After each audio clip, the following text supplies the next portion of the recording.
छत्तीसगढ़ सामान्य अध्ययन से संबंधित 10 प्रश्नों पर रोज हम डिस्कशन करते हैं। ये सारे क्वेश्चन सीजीपीएससी और सीजी व्यापम की परीक्षाओं के लिए बहुत ज़्यादा इम्पॉर्टेंट हैं। सीधे हम लोग क्वेश्चंस पर आते हैं। तो आज का पहला क्वेश्चन है, राज्य के किस वृक्ष से कत्था प्राप्त किया जाता है। बहुत ही सामान्य सा क्वेश्चन है, काफ़ी बार पूछा भी गया है। तो राज्य के खैर वृक्ष से, खैर नामक वृक्ष से कत्था निकाले जाने का काम किया जाता है। और खैर वृक्ष से कत्था निकालने का काम खैरवार नामक जनजाति द्वारा किया जाता है। ये जो खैरवार जनजाति है, इसका पारंपरिक कार्य ही खैर वृक्ष से कत्था निकालने का है। इसी कारण इस जनजाति को खैरवार कहा जाता है। जो कत्था है उसको जो है पान वगैरह में जो डलता है ना, वही वाला कत्था। तो ध्यान रखेंगे, खैर वृक्ष से कत्था प्राप्त किया जाता है। अगला क्वेश्चन है, कोसमा क्या है। कोसमा, तो देखिएगा कोसमा क्या है। तो ये जो कोसमा है, इसका संबंध छत्तीसगढ़ के जनजातियों से है, किसी एक जनजाति से। तो ये वस्त्र हो सकता है। देखो, जनजातियों से संबंधित जो परिधान है, जो वस्त्र हैं, वहाँ से अक्सर क्वेश्चन पूछा जाता है कि किस जनजाति द्वारा कौन सा पारंपरिक वस्त्र धारण किया जाता है। इसके साथ ही साथ इनकी कृषि पद्धति भी पूछी जाती है, पकवान भी पूछा जाता है, पेय पदार्थ भी पूछा जाता है। तो ये जो कोसमा है, इन्हीं चारों में से कोई एक होगा। तो कोसमा क्या है भाई, तो कोसमा जो है पेय पदार्थ है। कोसमा क्या है, पेय पदार्थ, मतलब कि जनजातियों द्वारा प्रयुक्त किया जाने वाला एक तरह का ड्रिंक है। जैसे हम लोग ड्रिंक लेते हैं ना, चाय हो गया, शरबत हो गया, कॉफ़ी हो गया, ये क्या है, शहर के लोगों का ड्रिंक हो गया, पेय पदार्थ। तो जो जनजाति हैं उनके भी अलग अलग पेय पदार्थ हैं। तो ये जो कोसमा है, ये उर्राव जनजाति द्वारा प्रयुक्त किया जाने वाला पेय पदार्थ है। तो ध्यान रखना है, कोसमा उर्राव जनजाति का पेय पदार्थ है। अगला क्वेश्चन है, गोदना जलप्रपात किस अभ्यारण्य में स्थित है। गोदना नामक जलप्रपात किस अभ्यारण्य में स्थित है। साथ साथ में आप भी क्वेश्चन का आंसर नीचे कमेंट बॉक्स में देते चलिएगा। तो गोदना जलप्रपात कहाँ पर है भाई। जो प्रसिद्ध जलप्रपात हैं हमारे छत्तीसगढ़ के, जैसे कि अमृतधारा जलप्रपात हो गया, तीरथगढ़ हो गया, चित्रकूट हो गया, इनके बारे में तो लगभग सभी को पता है। तो इस तरह के छोटे छोटे जलप्रपात भी पूछे जाते हैं। तो यहाँ पर अभ्यारण्य का नाम दिया हुआ है, राष्ट्रीय उद्यान का नाम दिया हुआ है, मतलब कि किसी अभ्यारण्य राष्ट्रीय उद्यान के मध्य में ये स्थित होगा। तो ये कहाँ पर स्थित है, तो उदंती अभ्यारण्य में। कहाँ पर स्थित है, उदंती अभ्यारण्य के बीच में गोदना जलप्रपात स्थित है। और ये उदंती अभ्यारण्य कहाँ पर है भाई, तो गरियाबंद जिले में स्थित है। तो आपको ये भी ध्यान में रखना होगा, उदंती अभ्यारण्य इस गरियाबंद जिला, और यहाँ पर जो है गोदना जलप्रपात स्थित है। वहीं ये जो कांगेर घाटी राष्ट्रीय उद्यान है ना, इसी के अंदर कांगेर घाटी राष्ट्रीय उद्यान जो कि बस्तर जिले में स्थित है, यहाँ पर क्या है, इसके अंदर तीरथगढ़ जलप्रपात, कांगेर धारा जलप्रपात, कुटुमसर की गुफाएं कांगेर घाटी राष्ट्रीय उद्यान में। और कांगेर घाटी राष्ट्रीय उद्यान एक और चीज के लिए जाना जाता है, पहाड़ी मैना। पहाड़ी मैना जो कि हमारे छत्तीसगढ़ राज्य की राजकीय पक्षी है। तो आपसे पूछा जाता है कि पहाड़ी मैना का संरक्षण कहाँ पर हो रहा है, तो कांगेर घाटी राष्ट्रीय उद्यान में हो रहा है पहाड़ी मैना का संरक्षण। इसके अलावा कांगेर घाटी राष्ट्रीय उद्यान में ही एक स्थान है भैंसा दरहा करके, जहाँ पर मगरमच्छों का प्राकृतिक रूप से संरक्षण किया जा रहा है। इसके अलावा भैंसा दरहा के अलावा हमारे छत्तीसगढ़ में 2 और ऐसे स्थल है जहाँ पर मगरमच्छ का प्राकृतिक रूप से संरक्षण और संवर्धन किया जा रहा है। तो आप उन दोनों स्थलों के नाम कमेंट बॉक्स में बताइएगा। टोटल इस तरह के 3 स्थान है जहां पर मगरमच्छों का संरक्षण किया जा रहा है। तो ये तो रही बात कांगेर घाटी राष्ट्रीय उद्यान की। बाकी आप लोग बताइएगा, सीता नदी अभ्यारण्य जो कि सबसे पुराना अभ्यारण्य है, 1974 में स्थापित हुआ था, किस जिले में है। भैरमगढ़ अभ्यारण्य, ये काफ़ी बार पूछा गया है कि किस जिले में है भैरमगढ़ अभ्यारण्य। तो ये भी आप लोग जो है कमेंट बॉक्स में बताइए। काफ़ी सारे लोग बोलते हैं कि सर आप साथ में जो है कुछ एक्स्ट्रा क्वेश्चन भी पूछा करिए। तो ये आप लोगों के लिए क्वेश्चन है, ये आप नीचे कॉमेंट बॉक्स में बताइएगा। इसका आंसर क्या होगा, उदंती अभ्यारण्य, गोदना जलप्रपात। अगला क्वेश्चन है, निम्न में से कौन सा जिला किन्हीं भी 2 राज्यों की सीमा को स्पर्श नहीं करता है। तो हमारे छत्तीसगढ़ में भाई टोटल अभी 28 जिले हैं, और 28 जिलों में से 18 जिले ऐसे हैं जो किसी ना किसी राज्य की सीमा को स्पर्श करते हैं। और बाकी जो 10 जिले हैं वो भू आविष्ठित जिले हैं। 10 जिले भू आविष्ठित जिले जो कि किसी भी राज्य की सीमा को स्पर्श नहीं करते हैं। तो 18 जिलों में से कुछ जिले ऐसे हैं जो 2 राज्यों की सीमाओं को स्पर्श करते हैं। वैसे कुछ जिले ऐसे भी हैं जो कि 3 राज्यों की सीमाओं को स्पर्श करते हैं, जैसे कि बलरामपुर हो गया जो कि मध्य प्रदेश, उत्तर प्रदेश और झारखंड की सीमा को स्पर्श करता है। वहीं सुकमा जिला हो गया जो कि तेलंगाना, आंध्र प्रदेश और उड़ीसा राज्य की सीमाओं को स्पर्श करता है। तो ये तो 3 राज्यों की सीमाओं को स्पर्श करने वाले जिले हुए।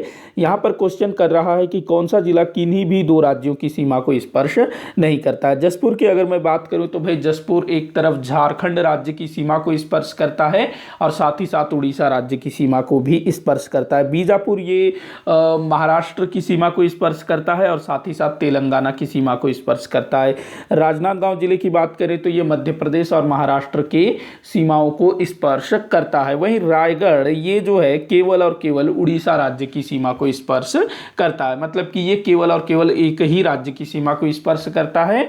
बाकी तीनों जिले जो हैं 2-2 राज्यों की सीमाओं को स्पर्श करते हैं। आगे बढ़ते हैं अगले क्वेश्चन की तरफ। तो अगला क्वेश्चन है, निम्न में से कौन पांडु वंश के शासक महाशिवगुप्त बालार्जुन का समकालीन था? तो महाशिवगुप्त बालार्जुन के संबंध में पिछले वीडियो में क्वेश्चन था कि पांडु वंश के किस शासक ने मौखरी राजकुमारी से विवाह किया था। तो जो महाशिवगुप्त बालार्जुन की जो माता थी ना, जिनका नाम था रानी वशाटा देवी, तो वो मौखरी राजवंश से थी। और उनके पिता का क्या नाम था, मतलब कि महाशिवगुप्त बालार्जुन के पिता का नाम था हर्षगुप्त।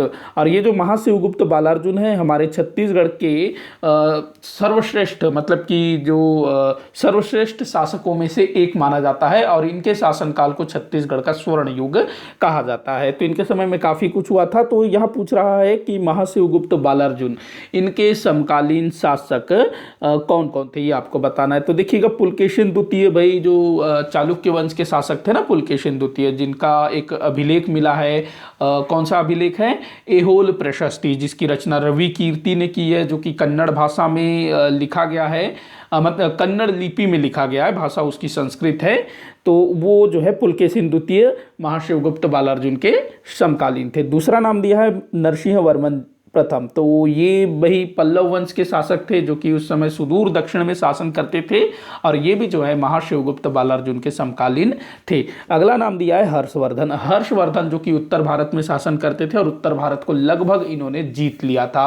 तो ये भी जो है महाशिवगुप्त बालार्जुन के समकालीन थे। आखिर में जो दिया है ना भाई समुद्रगुप्त। भाई समुद्रगुप्त जिस समय महाशिवगुप्त बालार्जुन शासन कर रहे थे उस समय जो है समुद्रगुप्त का अंत हो चुका था, मतलब कि समुद्रगुप्त जो गुप्त वंश है उसका पतन हो चुका था। और जो समुद्रगुप्त है भाई वो तो 4वीं शताब्दी में थे और महाशिवगुप्त बालार्जुन ये तो 7वीं शताब्दी के आरंभिक दशकों में थे।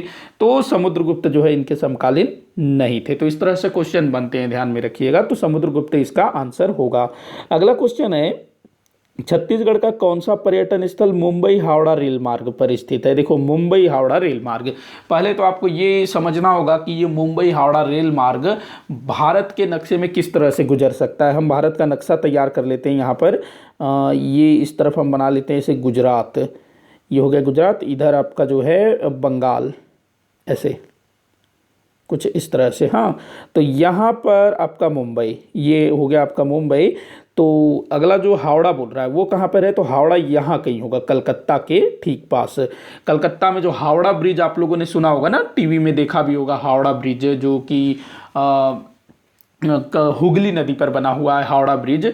तो हावड़ा ब्रिज के उस पार जो है, नदी के उस पार कलकत्ता और इस तरफ जो है हावड़ा। तो हावड़ा और मुंबई के बीच जो रेल लाइन है कुछ इस तरह से जाएगी ना, ऐसे जाएगी। तो हमारे छत्तीसगढ़ से होकर के जाती है मुंबई हावड़ा रेल मार्ग। तो इस बीच में कौन सा पर्यटन स्थल पड़ेगा ये आपको बताना है, मतलब कि मुंबई हावड़ा रेल मार्ग में कौन सा पर्यटन स्थल है। बहुत ही फेमस पर्यटन स्थल है, काफ़ी सारे लोगों को इसका आंसर पता भी होगा। तो आप लोग जो है कॉमेंट बॉक्स में आंसर दीजिएगा।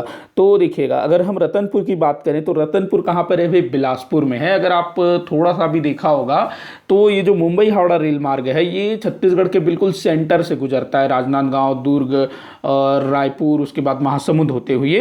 तो रतनपुर तो बिलासपुर में है, ये नहीं हो सकता। भोरमदेव कवर्धा में है।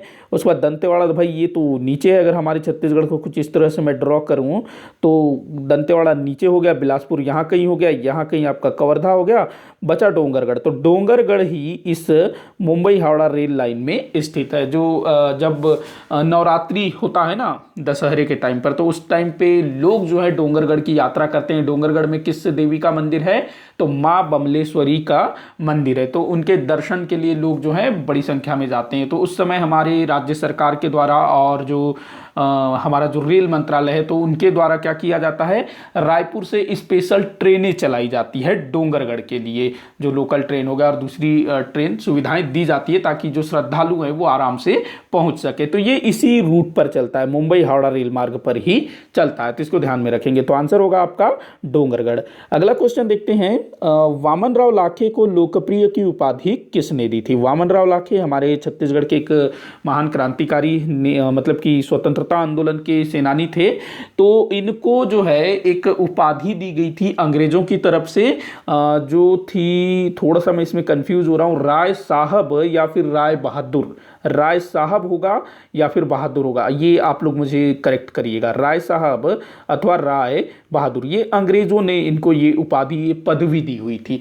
जिस समय महात्मा गांधी जी ने 1920 में असहयोग आंदोलन शुरू किया और लोगों से बोला कि भाई जो भी अंग्रेजों ने आपको पदवी दी है, उपाधि दी है, उसका त्याग करो, वकालत त्याग करो, सरकारी स्कूलों का त्याग करो। महात्मा गांधी जी ने खुद अपना केसर ए हिंद की उपाधि को त्याग दिया। और गांधी जी से प्रभावित होकर के काफी सारे बड़े बड़े लोगों ने, उस समय के जो लीडर थे, बड़े बड़े लीडर जिनको अंग्रेजों ने उपाधियां दे रखी थी, तो उन्होंने अपनी उपाधियां त्याग दी। तो वैसे ही हमारे वामन राव लाखे जी, इन्होंने भी क्या किया, ये जो उपाधि इनको दी गई थी पदवी, राय साहब अथवा राय बहादुर की, इसको इन्होंने त्याग दिया। तो जनता जो है बहुत खुश हो गई कि भाई ये हमारे मतलब बड़े अच्छा नेता है, जो कि अंग्रेजों की दिए हुए पदवी को इन्होंने त्याग दिया, छोड़ दिया। तो ये जो है हमारे लिए लोकप्रिय नेता है, हमारे सबसे लोकप्रिय नेता हैं, ऐसा जो है लोगों ने बोला होगा। तो इनको जो है लोकप्रिय की उपाधि दी गई। किसके द्वारा दी गई? तो जनता के द्वारा दी गई थी। ध्यान रखेंगे, जनता के द्वारा इनको लोकप्रिय की उपाधि दी गई। मतलब कि देखो भाई, कहीं पर सभा हो रहा था होगा जहां ये भाषण दे रहे थे होंगे असहयोग आंदोलन के समय, तो बोला होगा कि गांधी जी ने बोला है कि भाई पदवियों का त्याग करो, सरकारी स्कूलों का त्याग करो, वकालत का त्याग करो, ये सारा कुछ। तो इन्होंने फिर अपना बोला होगा कि मुझे भी अंग्रेजों ने ये पदवी दी हुई है राय साहब की, आज से मैं जो हूँ इसको त्याग रहा हूँ, नहीं चाहिए मुझको अंग्रेजों की पदवी। तो इससे जो वहां उपस्थित लोग बड़े खुश हुए होंगे, तालियां बजाई होंगी कि भाई ये तो बड़े अच्छा नेता है, ये हमारे सबसे लोकप्रिय नेता हैं। तो ऐसे ही इनका जो है नाम पड़ गया लोकप्रिय वामन राव लाखे, जनता द्वारा। आगे बढ़ते हैं अगले क्वेश्चन की तरफ। पंडित सुंदरलाल शर्मा जी द्वारा रायपुर में सत्याग्रह आश्रम की स्थापना किस आंदोलन के समय की थी? तो पंडित सुंदरलाल शर्मा जी ने असहयोग आंदोलन के समय रायपुर में एक सत्याग्रह आश्रम स्थापित किया था। तो अच्छा, इसका आंसर असहयोग आंदोलन, जो कि मैंने बता दिया। तो असहयोग आंदोलन के समय सत्याग्रह आश्रम स्थापित किया गया था पंडित सुंदरलाल शर्मा जी के द्वारा। क्यों स्थापित किया गया था? तो जो सत्याग्रही थे, जो कांग्रेस के कार्यकर्ता थे, जो यूथ थे, उनको सत्याग्रह का पाठ पढ़ाने के लिए, उनको सत्याग्रह में प्रशिक्षित करने के लिए, गांधी जी का जो सिद्धांत था कि भाई बिल्कुल हिंसा नहीं करना है, अहिंसा के मार्ग पर चलना है। और पंडित सुंदरलाल शर्मा जी जो हैं गांधी जी के बहुत बड़े वाले अनुयायी थे, भक्त थे, उनको काफी वो फॉलो करते थे। और पंडित सुंदरलाल शर्मा ही वे व्यक्ति हैं जिनके कारण महात्मा गांधी जी का सन 1920 में छत्तीसगढ़ में आगमन हुआ था, कंडेल नहर सत्याग्रह के समय। तो असहयोग आंदोलन के समय सत्याग्रह आश्रम स्थापित किया गया। अगला क्वेश्चन देखते हैं, छत्तीसगढ़ का प्रथम जंगल सत्याग्रह कौन सा था? तो भाई छत्तीसगढ़ में बहुत सारे जंगल सत्याग्रह हुए और अधिकतर जंगल सत्याग्रह कब हुए थे? तो सविनय अवज्ञा आंदोलन के समय सन 1930 में। तो आपको बताना है कि छत्तीसगढ़ का पहला जंगल सत्याग्रह कौन सा था? तो पहला जंगल सत्याग्रह था सिहावा नगरी जंगल सत्याग्रह, जो कि 1930 में नहीं हुआ था, 1922 में हुआ था। ये धमतरी में है सिहावा नगरी जंगल सत्याग्रह, 1922 ये पहला जंगल सत्याग्रह था। और जो कंडेल नहर सत्याग्रह था वो जंगल सत्याग्रह नहीं था, वो नहर सत्याग्रह था। तो उसमें आप कंफ्यूज मत होइएगा। आगे बढ़ते हैं इस वीडियो के आखिरी क्वेश्चन की ओर। भूमकाल विद्रोह से कौन संबंधित नहीं है? भूमकाल विद्रोह जो कि सन 1910 में हुआ था, जो बस्तर क्षेत्र के जो जनजातीय लोग हैं उन्होंने अंग्रेजों के विरुद्ध आवाज बुलंद की थी। तो इसमें कौन संबंधित नहीं है? भाई गुंडाधुर ये तो नेतृत्व करता थे 1910 के भूमकाल के, लाल कालेंद्र सिंह ये जो है क्या कहते हैं, इसमें शामिल थे रानी सुवर्ण कुंवर देवी, ये भी शामिल थी। रानी चोरिस जो है ये शामिल नहीं थी। रानी चोरिस तो भाई भैरम देव के समय थी, राजा भैरम देव के समय इन्होंने भी विद्रोह किया था, और रानी चोरिस को छत्तीसगढ़ की पहली विद्रोहिणी रानी भी कहा जाता है। इसी के साथ आज का ये वीडियो यहीं पर समाप्त होता है। मैंने पीछे जो क्वेश्चंस किए थे उसका आंसर आप लोग नीचे कमेंट बॉक्स में जरूर दीजिएगा। साथ ही साथ ये भी बताइएगा कि आपसे कितने क्वेश्चन सॉल्व हुए। किसी भी क्वेश्चन में कोई भी डाउट हो तो आप मुझे जरूर बताइएगा ताकि मैं उसको सॉल्व कर सकूं। वीडियो को आखिर तक देखने के लिए बहुत बहुत धन्यवाद।